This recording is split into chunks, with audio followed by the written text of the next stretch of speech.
Nothing and Hearth.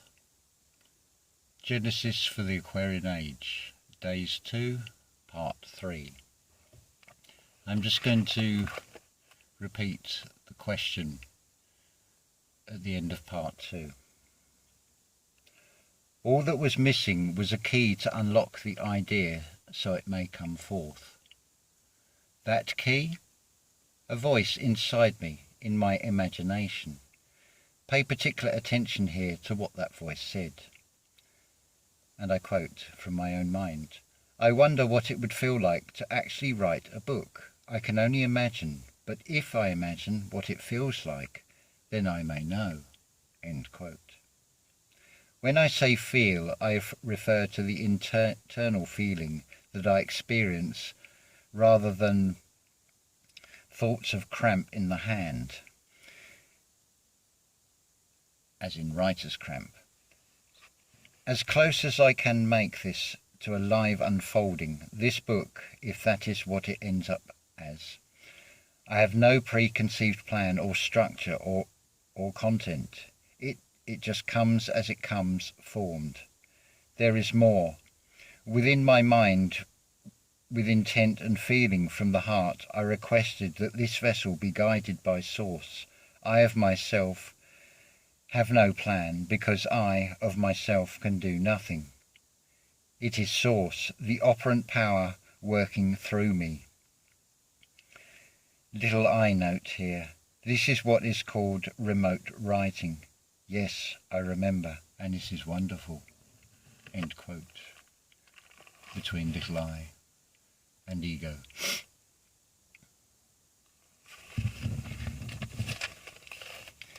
Let us now review Bruckner and his symphonies, what he was giving us. Bruckner was for the majority of his life a devout Roman Catholic. His three settings of the Mass, along with his choral works, reflect his religious belief essentially in praise of God. As discussed earlier, Bruckner's symphonies suggest several levels of meaning. Firstly, his sound world seems to suggest his own life experiences. Secondly, it suggests more broadly the human experience from the cradle to the grave and beyond. We know from his own commentary that he must take breath when he has something important to say. Bruckner could have taken the path of being possibly the greatest organist, being renowned for his improvisations, and yet Bruckner did not pursue such fame.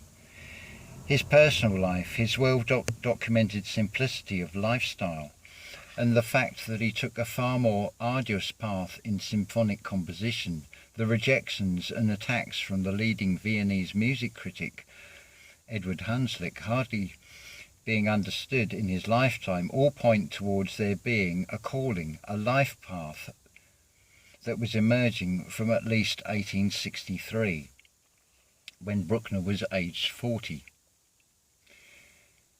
From this point onward, the entire remainder of his life was dedicated to his symphonies in an almost continuous creative burst that would span the next 33 years of his life. That is not to say that Bruckner did not compose any other works. There is also numerous revisions to his symphonies upon advice of well-meaning friends.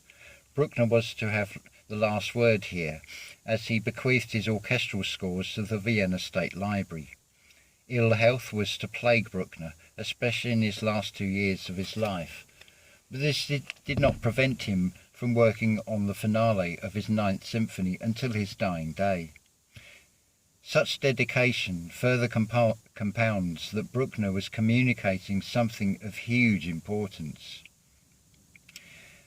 That Bruckner was not writing these symphonies to be comprehended fully during his own lifetime, but for the future, implies something of great magnitude.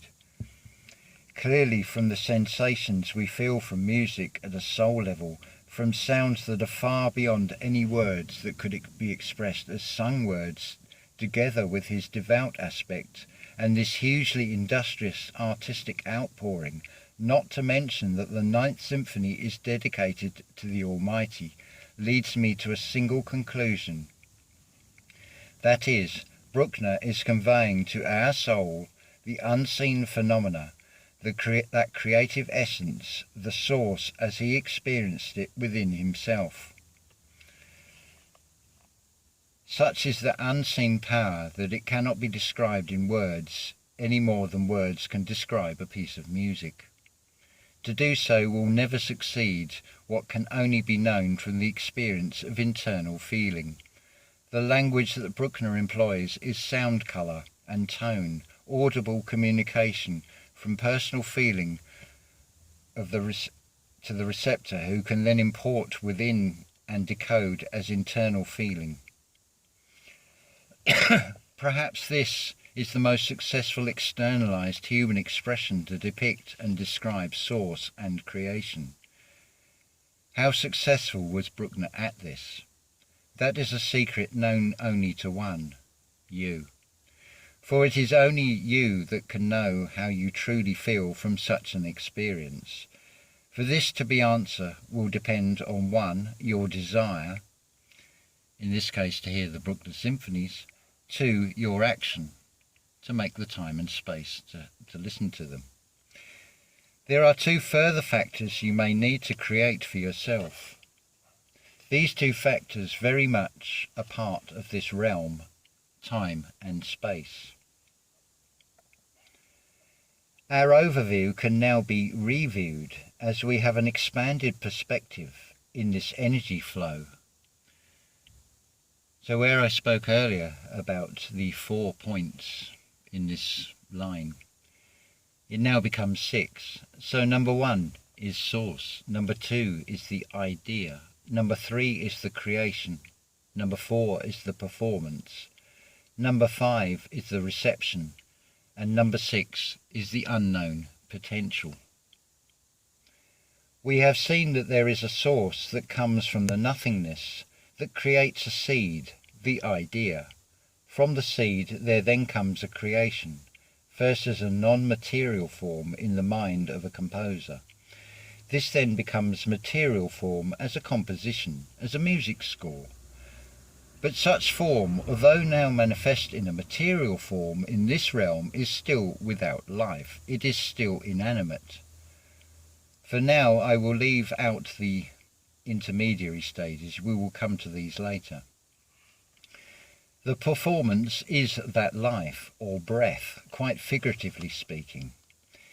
In this story, where the life of a symphony, a large section of the orchestral forces are the wind and brass sections. Had Bruckner composed these symphonies to be played on the organ, there would be this amusing conception. The life to the music would be performed by an instrument that has many organs and a singular windpipe, the human player, upon an instrument that has an organ with many windpipes, the organ itself. The performance is then received by the audience, which leads to that potential in the unknown.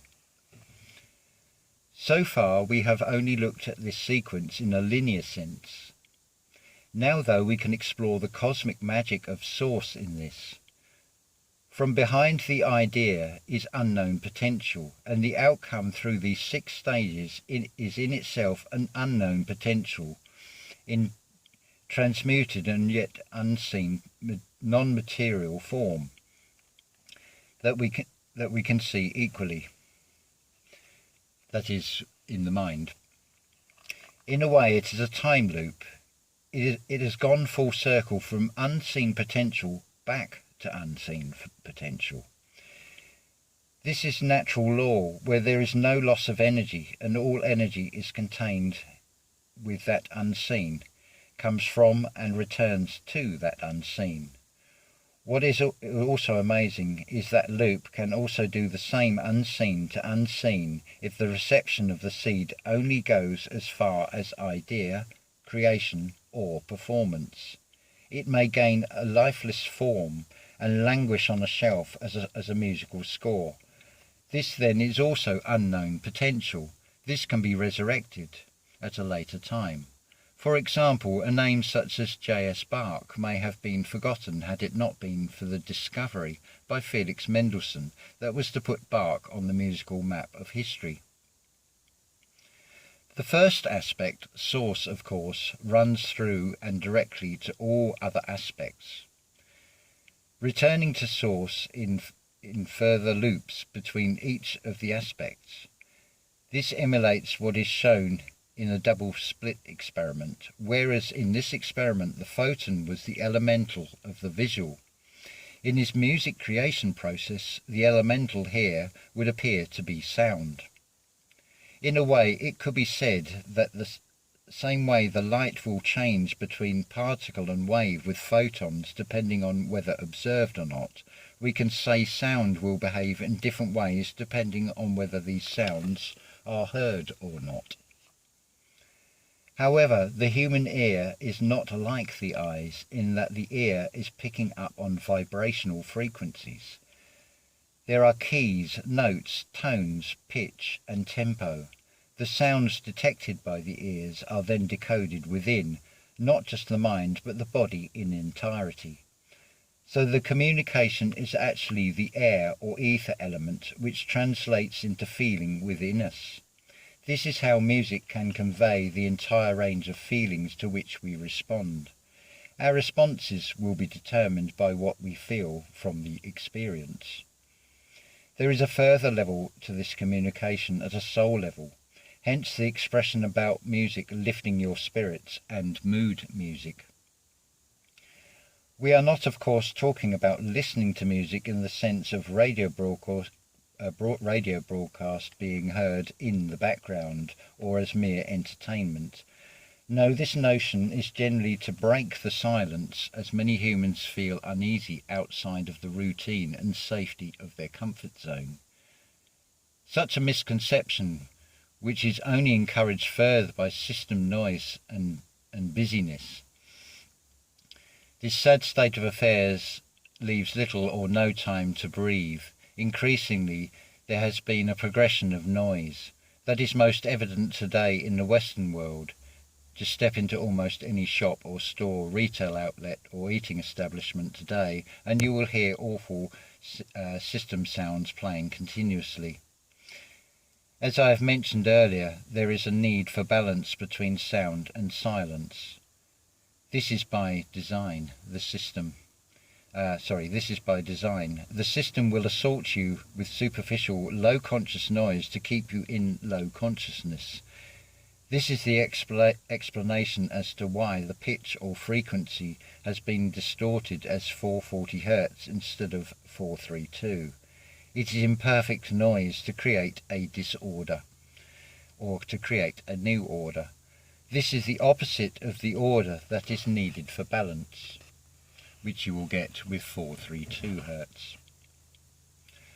Talking of the loop that exists between source and where that energy flows, there is the same loop pattern here.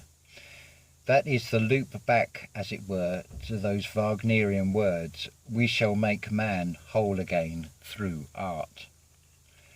Listen carefully to a modern Lord's Prayer, where you will hear, "Our Father who art in heaven." Just as in music, it is about balance, and to speak is to create. Cee Art. So now let us read and phrase again with balance. Our Father. Who? Art in heaven. So now true meaning is revealed when we change the intent to a quest eye on, asking, as king. The answer is then revealed. It is said that this reality is running backwards, and so, as shown already, the book of Revelations is at the beginning of this book. After all, would source or God power not guide you all the way? Source is unconditional love, that is to say, it is not and cannot be conditioned by a simulation matrix. It is a realm that is digit all, as 0 and 1, overlaid. You know that this as a device, power off on symbol. Such artificiality is but a poor imitation and finite. We shall make man whole again through art. Art is the expression of creativity through the medium of the artist. art is tea, art is tree, hence the woodwinds. So we shall make man whole again through creativity. Did you notice Cee Art and the key AE within this? Think also what it means when you hear man created in the image of God. Artists are those mediums of creation, often from a subconscious level. I myself have offered meaning to the song lyrics that have always been encoded within lyrics. Why have these not been revealed before now? Refer back to the sequence. Source can directly communicate with the receptor, that is, the listener. As your spiritual growth expands, so too does your perception. Those songs you now hear in new ways have not changed at all. The knowledge or wisdom of Source was always within the lyrics. It is now you are attuned. Imagine, if you will, a radio that is tuned to a radio frequency. Does that radio detect a different frequency if you retune it? Are there no other broadcasts, or is it the frequency the radio is tuned to leaves other frequencies undetected? But what if your receiver, transmitter was upgraded, or more correctly, your soul, your spirit is growing? Is it that you are far more, perhaps a multi-frequency spirit? You alone know the answer to such questions, or rather your creative art higher self does. Let us now take break, perhaps Hotel California? Remember that song and now listen to these lyrics. I thought I heard a mission bell and thought this could be heaven or this could be hell. We are all prisoners here of our own device, and you can check out any time you like, but you can never leave. The you are two in that last line. The first you is the eternal spirit. That is the one that can leave any time. The second you is your mortal remains that remain in this realm, which cannot leave. And in device, I see veed. The V changed from F, I see feed. So next time a song you are familiar with just seems to pop in your head, maybe this is a hint from Source to listen again. Ask yourself why you get a tune stuck in your mind. We are all prisoners here of our own device. Those negative, lowly, animus urges, those kinds of urges are wrong polarity S urges, lacking the higher S spirit. As I was writing this song also came to mind. It's called Lucky 7 by Lou Lewis. Waiting on the station for the train to stand in line, your head is full of summon and your feet is keeping time. You can't stop moving while you're waiting for that train. Your body's pumping boogie and it's reaching to your brain. It's times like that you played your lucky 7, and the 7 brought the time right back. Waiting through the alleyways and walking down the street, your bones start shaking, there's a rhythm in your feet. Riding on the yard back to the south side of town. Down into the basement, things were getting hot. The band was getting wound up, people boogieing on the spot. High-headed honey said lights are getting low. Take her by the hand, she wants to go, go, go. I would suggest here that this is a reference to your subconscious, your divine feminine that is being described here. The line, the path, the track that you are on, waiting for that train, that soul train. And so the song ends. It is times like that you played your lucky 7, and the 7 brought the time right back. Let's reveal what those lucky 7 are. It's your energy centres. And you'll see the cross in this, and you'll see it's also an inverted cross, because there are 3 crosses. There is a mutable cross, there is a fixed cross, and there is a cardinal cross. So you have the vertical line, the red shift, blue shift. You have your earthing plane that crosses the linear, which is time. But it's all about raising the level, so we are heart-centered.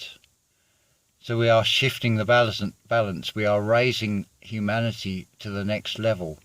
And like any game, just within this matrix, is like any computer game. If you go up a level, the challenges get more and more difficult.